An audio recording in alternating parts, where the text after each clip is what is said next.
TerraNut is proud to offer you a natural nut bar chock full of healthy fats, minerals, and protein that meet your demands. Go to their website, www.terranut.com. You can order from them directly, and they will ship it to you. Use my coupon code LOUMAVS, and you will get a 25% discount on your first order. TerraNut Superfood Snacks, www.terranut.com. Don't forget to use coupon code LOUMAVS at checkout. Fuel your life.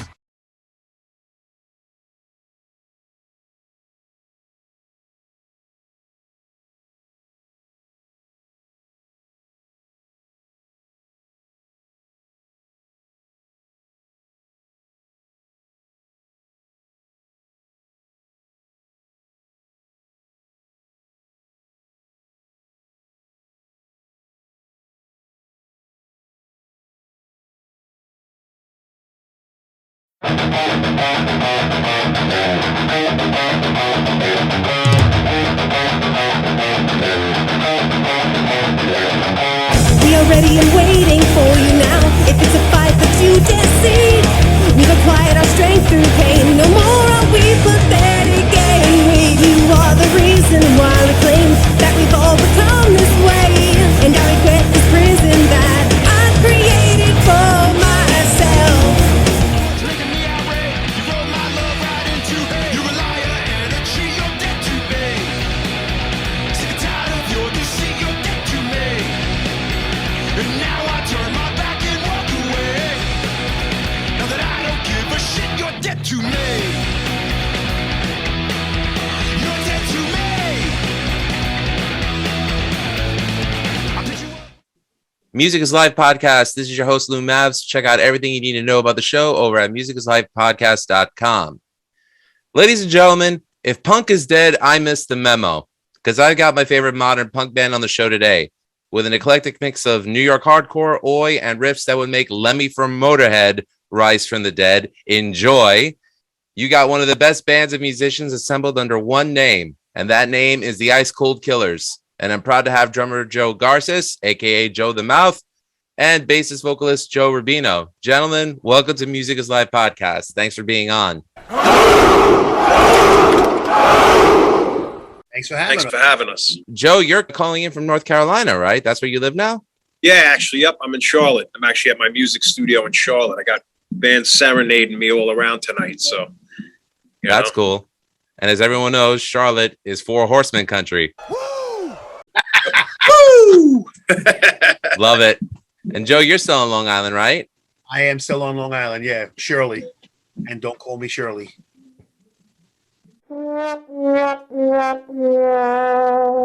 Which is the name of one of my favorite songs from their debut album. Thank you.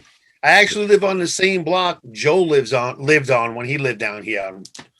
When it was, but he moved away when I moved to town. How do you guys, with the gigging and all that? I mean, like, do you guys go down to North Carolina and Joe, you go up to New York? I mean, how do you work it out? I travel. I love it. I love the band. I moved. I know I'm the one who kind of put the strain on it, but I'll travel for it. It's worth doing. We seem to be doing well, so why stop? So if I got to drive and spend a little in gas money, why not? I'll gladly go down to North Carolina. Just got to. Hey, you're more than welcome to come down here, you man. know me.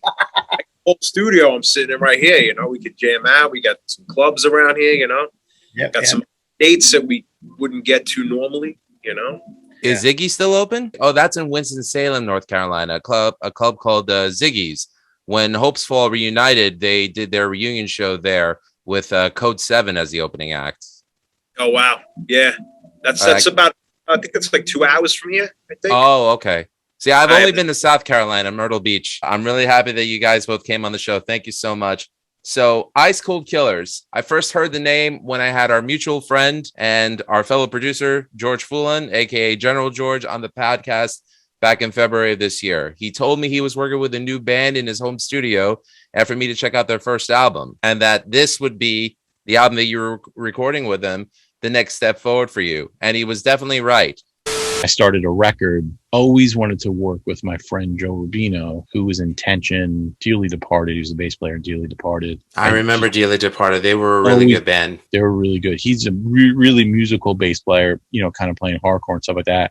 And his new band, called the Ice Cold Killers, I was like, man, if you guys ever want to record, let me know. And he was like, let's do a record together. Because he always wanted to record with me. And I was like, sick. So we started this record. He was going to be an EP at first. And then, like him, he writes songs like crazy. So then he went back to the studio, recorded more songs. And he went back to the studio, recorded more songs. So now it's a full length and I've just finished mixing it. Probably one of the proudest records I've worked on. But I have to praise your debut album, Laughing with the Sinners, Crying with the Saints. Please give me a little history on the start of the Ice Cold Killers, such as your previous bands and your life in your respective hardcore scenes. Who goes first, Joe? Want me to tell him? Go ahead, Why not? you tell him. Joe, well, he used to be my barber, and one day I went in to get a cut, and he's like, I want to start a band, and you have to play the drums for it. I said, bro, I haven't played the drums in 10 years. I said, I can't do it. He's like, you got to do it. I said, I haven't played the drums. He's like, you got to do it. You know, Joe's a ball breaker when he wants to be. Every time I went in, I said, who's playing guitar? He goes, Pete. I was like, it's like, but he was so relentless that I said, book the studio. So he booked the studio. We went down and we wrote 3 songs. That was on our first recording we did was called Live and Let Down, our demo.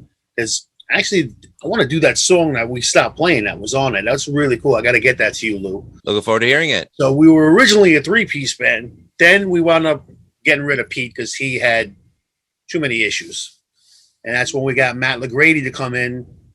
And Steve was also playing guitar for us. Steve wound up leaving, and that's when we got Mike. So now we're where we're supposed to be with this 4-piece from hell. That's how we started out as a 3-piece. Joe wanted to be like Rush. Yeah. Imagine that. A punk rock Rush? That would be awesome. For every show, you know what I mean? I don't think I could ever get my voice that high. Nice. But that's for how much we got started. Joe said, I'm starting a band and I need you to play the drums. So that's what we did. He made it happen. And I can't thank him enough. I tell him all the time, thanks for pulling me out of retirement. And I love this band. They all laugh at me and say, like my wife and my kids, like, you're the Ice Cold Killers' biggest fan. It's because I love it, man. I just love everything about it. This guy writes some really good stuff, I don't want to swell his head. Look how big it is already, but, now he makes me do it. If I died, he would prop me up in front of the mic like Weekend at Bernie's and make me continue on. You know it, bro. Definitely would, but that's all right. I love it. They refer to Rush. They refer to one of my favorite late 80s comedies. It's like, and they play like my favorite style of punk rock. It's like, I can't complain. I got the best of all worlds here. We got it all, kid. That we do. Joe Rubino, you could answer this question first. Who would you say your biggest influences are, respectively, bands and musicians? I mean, I love everything. I love Johnny Cash. I love the rockabilly stuff. I love Motorhead. Love the Clash. Love, Rancid, Social Distortion. I can go on forever, Love Sheer Terror growing up, Killing Time, all the old hardcore bands, 70s punk, 60s garage rock. I'm very open when it comes to music, especially these days, So we kind of take the spices of what we like and put it into like this punk with roots rock and roll type vibe and kind of, try to make something new, but something familiar, The first time I played with Joe, we used to do a cover band back in maybe 91. 89 probably even. No, I was still in Vice Grip in 89. So it was like 90, I think 90, 91. He was walking down the street and me and my friend James were like, hey, you play the bass? And he's like, yeah. I was like, come with us. And we grabbed him and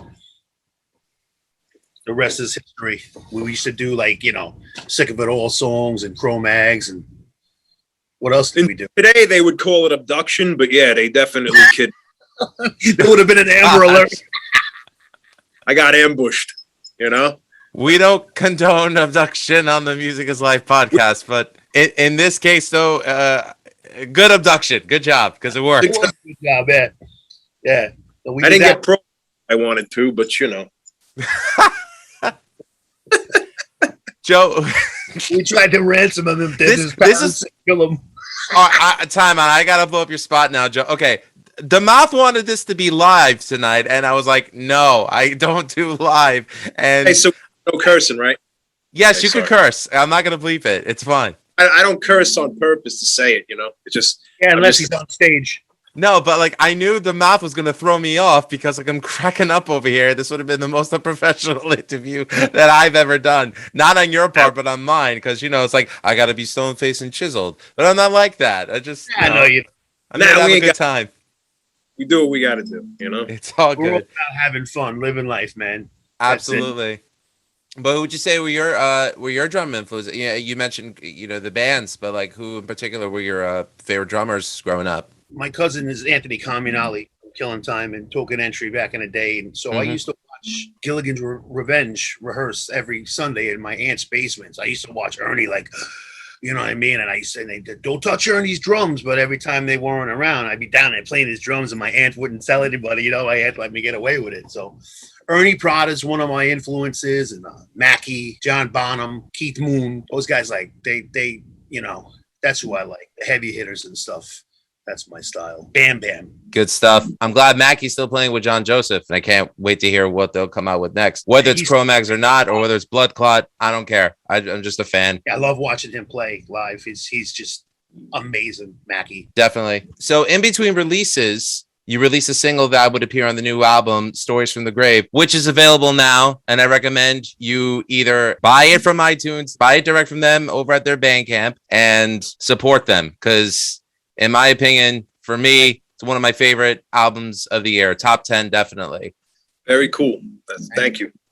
So Generation Records is actually going to release it on vinyl, but the vinyl plants is so backed up that we're not sure when we're going to get it, but they're going to release a limited edition for us. I think it's going to be 200 on gold and black marble vinyl and 100 on red vinyl, more from Generation. So that'd be great when that finally happens. But like I said, we're just waiting on the plants. It's all set. And Booski did all the artwork for us, and it's killer. It's a nice gatefold. It's beautiful. I can't wait to hold it in my hands. You have the banner. You have the banner right behind you right now, and I got to admit that's like one of the best logos that I've seen. It's what I love about it. It's like you guys took effort into the presentation, and that's one thing that I appreciate both as a musician and as a music fan. It's like when bands actually take the effort to like come out with a good presentation. That's probably one of the best logos I've seen in a very long time. That's our family crest right there. Yeah, crest. Yeah. I actually have the family crest sitting in my parents' living room. And when I would see it, I'd be like, it'd be kind of cool to do something. So we had a couple of people draw it up, and, we getting it started. But Rise Art really kind of came in and made it what it is and gave it. He killed it. Yeah, he killed it. Presence, So we actually had him do the second record too. Good stuff. Again, I want to put over, I love the new album, Stories from the Grave. And I have to say my favorite song would probably be Warhorse. Nice. Yeah. It's a great song. Go on. And the debut single is out right now from the album, which is You're Dead to Me, which I absolutely love it. Go on. All right, Truth. There's not one bad song on the album. Take your pick. But when making the new CD, what were you striving for, especially in comparison to what you experienced with the first album? And do you feel like you definitely achieved it? We went in to do an EP 2.5 years ago, and it was supposed to be 3 days. We had 5 songs. We wrote a 6th song in studio, but shortly after that, kind of life happened with, the whole COVID thing. George had his child, and just so many different things happen in life. Since that time, we kind of wrote a few more songs. So we decided, since we were in the middle of recording, it was taking forever anyway, we might as well do it and make it just something really, really cool. These guys killed it in studio, man. We all, as a team, like kind of nailed it. The time was very stressful and tedious, but in the end, it was well worth it, because if we did rush it the way we planned on it, it wouldn't be the record it is now. And it has to be the record it is now, because this is definitely the record that, we're proud to be a part of and put out, for sure. The General did an amazing job too. Georgie, my hats off to you, brother. Killed it. My eternal love for that guy. I mean, like, I came across George, and I've said this in the episode that I did when I interviewed him, but I'll repeat it. My wife is a singer-songwriter as well. And I was looking for a producer because I thought that she had some of the best stuff that I had heard. And I said, you really need to put this on an album. He was recommended to me by one of my best friends, Jason Crawford, who was the drummer at one point for Orion. I had played with him in Surrender to Providence back in the day. Joe, that was around the time that you were in Dearly Departed, but I don't expect you to remember us because we never released anything. We just did gigs. I remember you. I definitely remember your face from back then. Definitely. Oh, okay, cool. I was the long-haired guy. It's leaving, but that's okay. This age, we're doing all right, I got nothing to prove, so I'm good. You're in our club now. We call ourselves the Bald Eagles. Love it.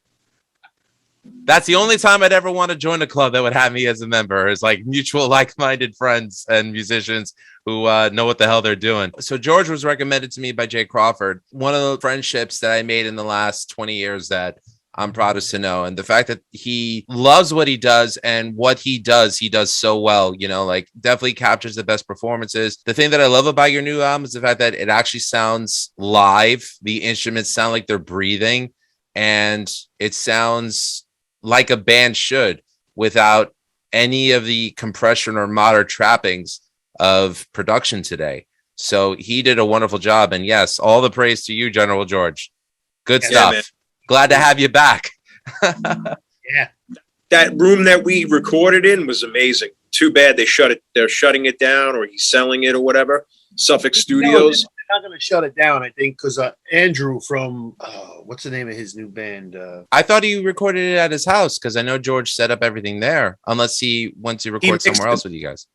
We tracked at an actual studio with him, but he did all the mixing at his house. We did like odd parts here, like an extra guitar track, or Matt, I think he tracked his guitar tracks at George's. A lot of us were done, we did a lot of the work in the studio, and we actually got to use a lot of cool different equipment. For each song is a different guitar amp, you know what I mean? Or a different guitar that we tried out or whatever.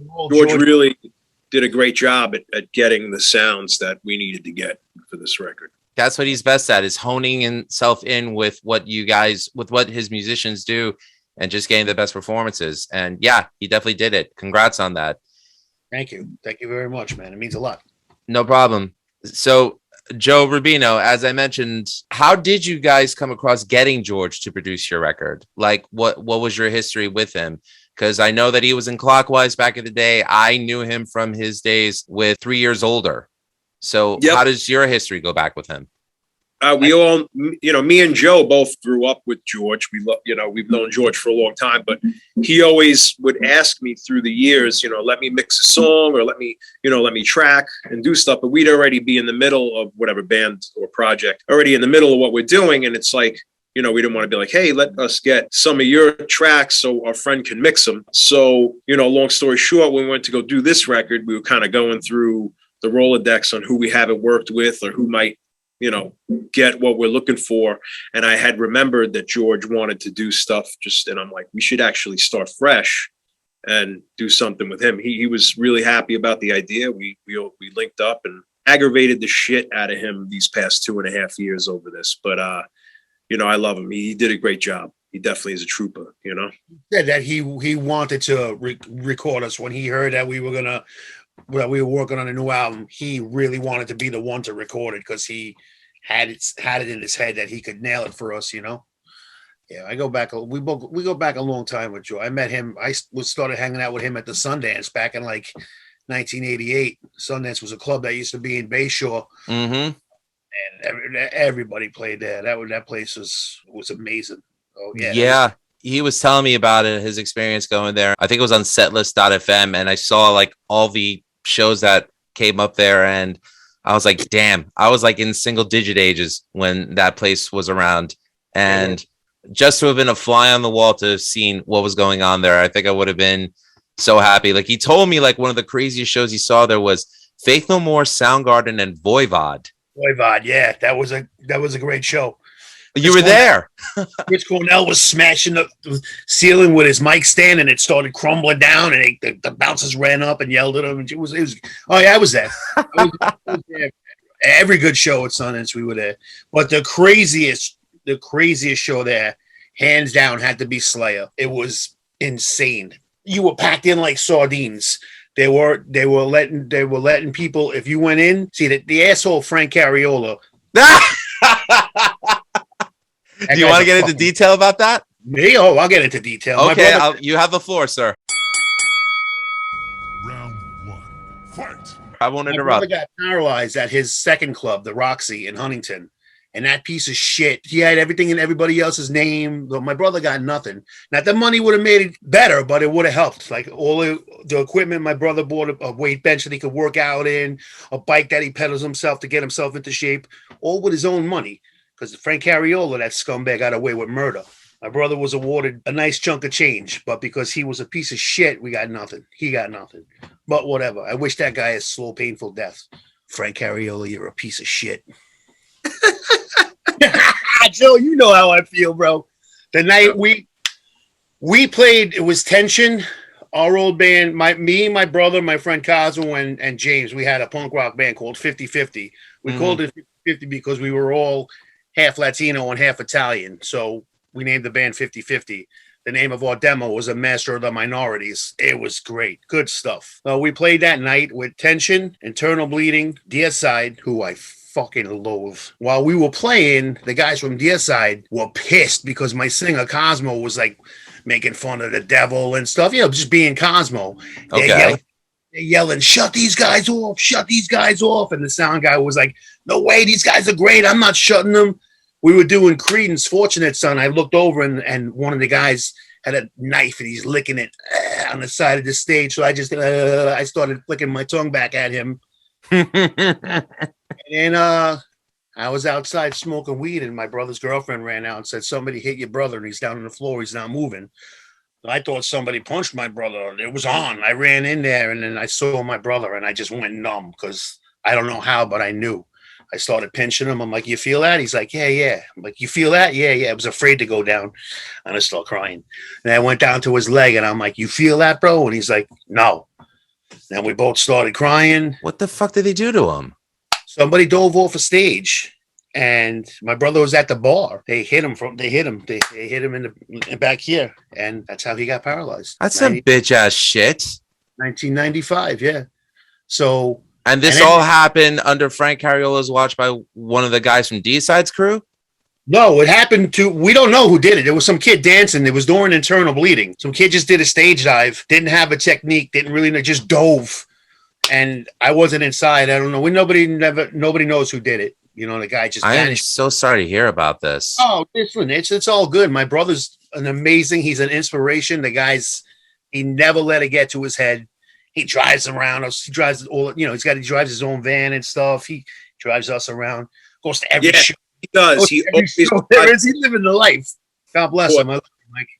But that's a beautiful ending. But as far as everything you said about Deicide and Frank Cariola, I just want to preface this. If you're looking for political correctness and kindness, you won't find it here on Music is Life, because I don't censor anybody. If you have the balls to say or do something about it, come face this man. You probably don't. Don't come face me. I'm done with those days. But come face him and you'll deal with the crew. That's all I'm gonna say. Hopefully they get what's coming to them one day. You know what I mean? And then I heard that the singer from Deicide said on the microphone, "Looks like somebody slipped on Satan's penis and broke their neck tonight." He had some shit to say because, like I said, my singer at the time, Cosmo, was just talking shit about the devil, Satan sucks dick, blah blah blah blah. All that shit. Remember, Joe? Yeah. Well, look, I'm a death metal fan, but even I have to say, if you take it seriously, there's something wrong with you. It's music. It's supposed to be fun. It's supposed to be entertaining. And if you're going to take it to a level where you're going to be a douche about it, screw you. Satan! Oh yeah, did I mention Satan? Let the hate come. I don't care. The only reason why I'll justify my existence on the show is not by the people who love me, but by my haters. So it's all good. Yeah. The other thing is, I left. I went in the ambulance, obviously, with my brother to the hospital, and my friend Cosmo and Pete came with me. I didn't talk to this man here, Joe, for years. I thought they all stayed at the show and they all hung out and had a good time while we were at the hospital, and I was furious. And I wrote them all off. They were all dead to me. They were all fucking dead to me. That's how it was for years. And then one day, me and Joe started talking again, and he's like, I left that night. And I was like, I didn't know that. Once it's in his fucking head, it's like, it doesn't matter that it didn't happen. If it's in his head, It fucking happened. As a fellow Mediterranean, Greeks were just as guilty of that. So I gotta let it go, Joe. I'm a Colombian Italian. I can't help it. But so then me and Joel just came back and, just started hanging out again.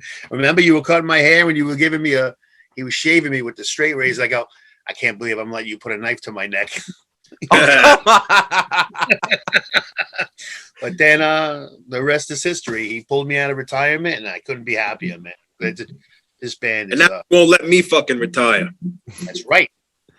Well, Joe, I think it speaks a lot about your character that, you stood by him and you said that you left after that happened. I'm sorry that it took as long as it did for you guys to get back in touch with each other, but I'm grateful as a fan. I'm grateful that you guys did. It doesn't matter. Like, it could be 10 years. It could be 15 years. We're still brothers, Yeah, we'll get pissed at each other. We'll fucking yell at each other, but it's what we do, We're family.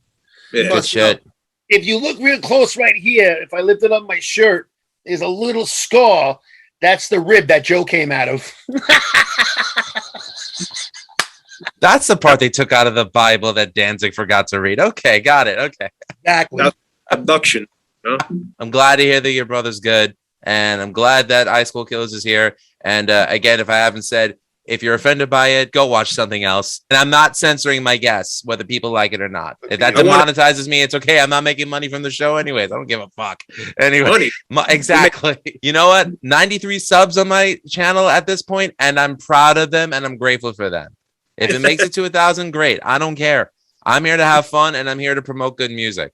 I just hope that the views are more than the subs. That's what keeps it going is everybody working together to keep it well-oiled and continuing on, Well, hey, I mean, I grew up a kid in New York hardcore. So for me, even though at 40 and happily married and a parent, I still hold those values. You're still a kid in New York hardcore. We all are, Funny, it's like you see people, they go off and they do, they go and they try that normal life stuff and they always end up coming back because that normal life stuff don't work for them, Winners never win. Joe Rubino, my history with your musical output goes back to your former band, The Dearly Departed. The Masquerade, which was a song that was released in 2002, was a song that I played consistently on my college radio show. And this was in my last semester.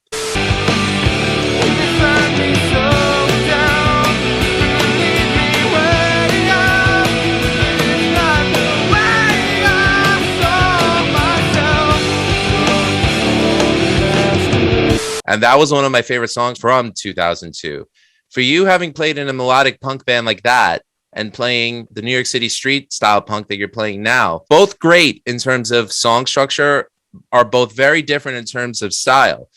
What was the transition like from you from going to a band like Dearly Departed to a band like High School Killers? Well, I used to fill in for a lot of bands. Like, I used to play for everybody. So I've known all these guys. I played in Dearly Departed because I was friends with Mike, the singer from Inside, and Danny. I kind of let them lead the way on that. That was like what they were doing. And I just was free at the time and started playing bass. Over the time, I got used to it, but that was the awkward band for me. You know what I mean? Like, because going from Tension to that, the first Dearly Departed show was like, ex-members of Tension. And then I got all these fucking pissed off Tension fans staring at me like, what the fuck are you doing? You know what I mean? That was the most uncomfortable moment actually playing, was the first Dearly Departed show with Tension fans there. I was oblivious to all of this. That's my own mental fuck up. But, the Ice Cold Killers, that's what I come from. You know what I mean? That's what I love. That's what we grew up. That's a part of our childhood. That's a part of growing up. Like, that's natural to me. Like, that type of stuff is more natural than Dearly Departed was, for sure. Joe G, you were in a band called Vice Grip back in the day and Society's Downfall. I was too young to remember Vice Grip, but I do remember Society's Downfall. What would you say the difference is between being in a band then as opposed to now? Well, Society's Downfall, my friend Cosmo, that I mentioned before, who sung for 50/50, he was the original singer. They wanted to do something again, and they asked me to sing. I said, if Cosmo's cool with it, I'll definitely do it. But I wasn't, like, when I started playing the drums again for this band, like, friend Pete always says, now you're back where you belong, behind the drum kit. You know what I mean? It was just, I always had fun with it. I don't care if there's 2 people there, 200 people there. Always play like I'm at Madison Square Garden. You know what I mean? It's just, have fun, just do it. do it. Don't half-ass it. Don't half-ass anything. Otherwise, why bother, you know? I hear you. I just played a gig at the Oyster Bay Gazebo, helping out my buddy Doc Reinhardt. He calls himself the Long Island Cowboy. He's great at what he does. He does like alternative country rock type stuff. And he asked me, would you mind being on stage with me doing like swells and like doing some like lead guitar stuff on the electric? I said, absolutely. And that's the attitude that we have. Treat every show like the Garden. Don't expect every show to be like the Garden. No. Because it won't, but treat it like it is. And, you know, whether there's one person, 2 people, 200 people there, give them something to enjoy. So that's right. Before the Ice Cold Killers, I was in a band called the Motherfunkers. And that was, I remember that. It was all original hard rock funk. You know, it was like James Brown and Black Sabbath, Sly and the Family Stone got thrown into a blender and we came out, you know.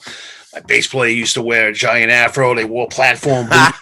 I used to play the drums and watching these guys, like they would have sword fights with the bass and the guitar.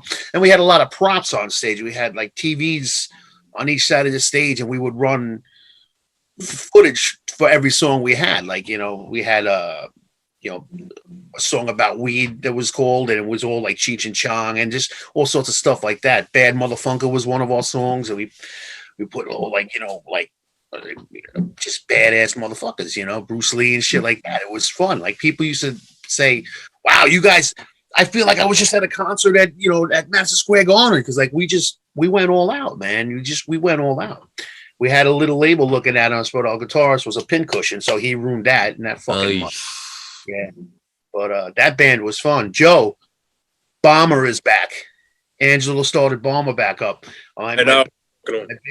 Yeah, my bass player from that band, Angelo, aka Nat Funk, he's got a Motorhead tribute band called Bomber. I heard of them. They're good. I think there's a couple of ones. He's from Long Island, though. They are amazing. We played one show with them, and he actually asked us if we wanted to play October 15th. I said I don't think Joe's going to be in town. Yeah, you should go check them out, Lou. They're great. Well, Motorhead's one of my top 10 favorite bands of all time, so I'd love to. Yeah. Is Tick Records your label that you guys started, or are they a label that's distributing you? No, what's up? Just us. You know, we basically have an in-house merch. You know, we can make our own shirts. We can make our own music. You know, it's like all DIY. Nobody likes us. We got to do it ourselves. Listen, man, we're gonna do it regardless. So whether someone wants to put it out or not, we're just gonna do it ourselves. I mean, why not, right? Good shit. But speaking of which, you were recently on an LP that Pitchfork Hardware, who I'm representing. Hey, there's one right here. Nice. The A7 Back to New York Hardcore Roots. That's I got right. I don't have a Pitchfork shirt. A7 Back to the Roots with some of the best punk bands and hardcore bands out today. Special shout out to my friends Tyler and Will from Crippled Urn. I just went to see them at A7 a couple of weeks ago. The Rampage Fest 2. Mm-hmm. They closed it out. Oh my God, they're such a great band live. How did the comp come about for you guys, and what are your relations with Royce Lee and Pitchfork? The whole concept behind that comp is that he wanted to have bands that played the Back to New York Hardcore Roots on more than one occasion. So that's all of the bands that are on that album played that music series a couple of times. The guys from Pitchfork, I just know, you know, from over the years hanging out and stuff, you know, they've always been friends of my cousins and stuff. So I know them from hanging out there and whatnot, but, you know, just, but that's how that comp came about. And Drew asked us to be on, and we were like, oh, hell yeah, you know. And this is Drew Stone, correct? Drew Stone. Yeah. So I guess Cortex, Generation, and Pitchfork, I think they all collabed on releasing it, I think. Pitchfork put it out in the States, and actually they're worldwide. And Generation Records did a limited edition, I think 150 on red marble vinyl. And Cortex put out 100 on gold vinyl. Yep. They had limited edition batches. That's what it was. We were actually very proud to be on that. It's a really good comp. A lot of good stuff on there. The Last Stand. I haven't gotten my copy yet. Next time you're here, remind me, bro. I got it. By the way, a special shout out to Royce Lee for all of his brothers that he recently lost in Afghanistan. Thoughts and prayers are with you. And a big shout out to your brother Warren and hope he gets back to doing what he does best, and that is being the best guitar tech on the planet. So with music today, bands have the ability to educate themselves with publishing and copyright, as you just mentioned, printing your own merch, and finally being able to capitalize on their art. Is it important for you to stay indie, or do you eventually want to make it to a label? And I'm not saying victory. Well, I mean, we kind of do it for ourselves. So, I mean, whatever, like I said, we're going to keep going no matter what. We're going to keep putting out our own music no matter what. If somebody wants to talk, we're down to talk. Obviously, it would be nice for a little help. We're not against that. But, you know, we don't rely on that. You know, it's like we're just going to do it on DIY. We're going to do it ourselves regardless. So, yeah, no, we're down for a label. We would love to have one, but if not, it's not the end of the world. We're still the Ice Cold Killers. We're still going to release music. As a fan, I can't tell you how refreshing it is to hear, you know, that there's just no bullshit about this, because I'm tired of the pretensions, and it's good to know with Ice Cold Killers there isn't any. No. I left that part out of my brain. No emo bullshit in this band. Anyway, there, I said it. Okay. Bro, who Maybe you there's little emo on the overtones on some of those. No. Don't mistake melodicism for emo. There's a huge difference. I don't know, man. I might have been crying on a few of those songs. I don't know. Joe, you're killing me. You're I'm ice just- cold killing me. Oh shit, bro. He's the brains behind the operation. He wrote the majority of this, almost every song. I think, you know, we all do our part, you know, but he's the man. Don't tell him I said so though. It doesn't have guys though, you know. I bring a skeleton, but it's not until we all get into the room where the meat and the flesh and the bone are put together, and the magic that goes into it. You know, obviously, you know, I'm just one person. I could write a song, but I can't play everybody, you know. But still, I mean, it shows, and I mean, especially when you listen to it. And I'm only looking forward to coming to see the band live. And yes, I'm buying my ticket and I'm buying merch. Don't give me any free shit, please, because I want to support. Okay. All right. Are there any shows coming up that you guys would like to plug? We got September 11th in Connecticut with was at Cherry Street Station with Hub City Stompers and a bunch of other great bands. With September 17th at Amityville Music Hall, Which is right by me, so I'm going to go that. Awesome. Come on down. We're celebrating the release of the record online. We don't have the physical copies yet, so you're coming to party. That's great. Let's party. Let's rock. But if you're looking for physical copies, unfortunately, they will not be there at this show. You will have t-shirts for sale, though, right? We'll have Sure. Yep. We got merch and stuff. But as far as the physical copies, we're waiting on the records, you know. There's a lot of good bands playing that night. We got Antidote New York Hardcore, which is Drew Stone's band. We have Butterbrain, which they're a really fun band to check out. False Gods. False Gods are playing, and Fire is Murder, which is Steve Gallo's new band, and our friend Danny. And that's their first show. It's their first show, right? Yes, for sure. Yeah. Check them out. Fire is Murder. They're a really good band, like really good stuff. And then that's it on that bill, right? Yeah.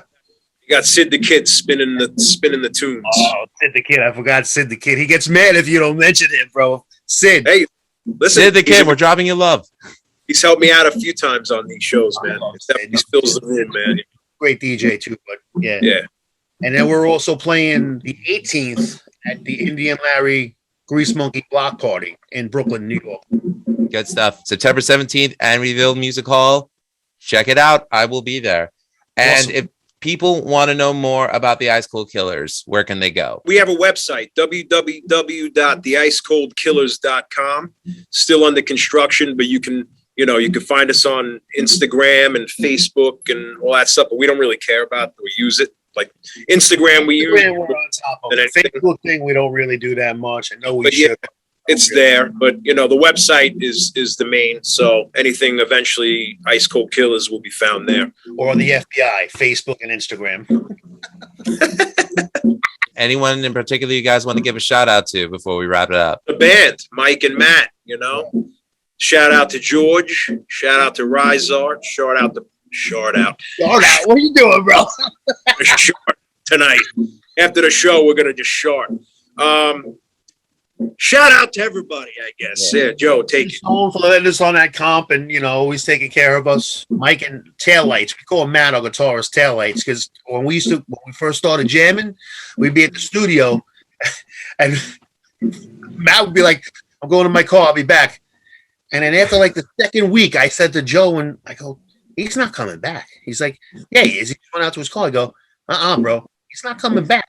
So we christened him Taillights that night. That's his nickname because he'd be gone. Once we're done, he's gone, bro. Even say goodbye. No, he was a master of the Irish goodbye.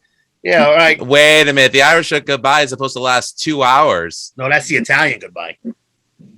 I don't know. The Irish goodbye, you sneak out without saying goodbye to anybody. The Italian, you gotta kiss and hug everybody. My wife always gets mad at me. Do you gotta talk to everybody on your way out? I'm like, yeah, Huh. You know what? I'm gonna have to look this up on urbandictionary.com. I'll let you know. But let me know.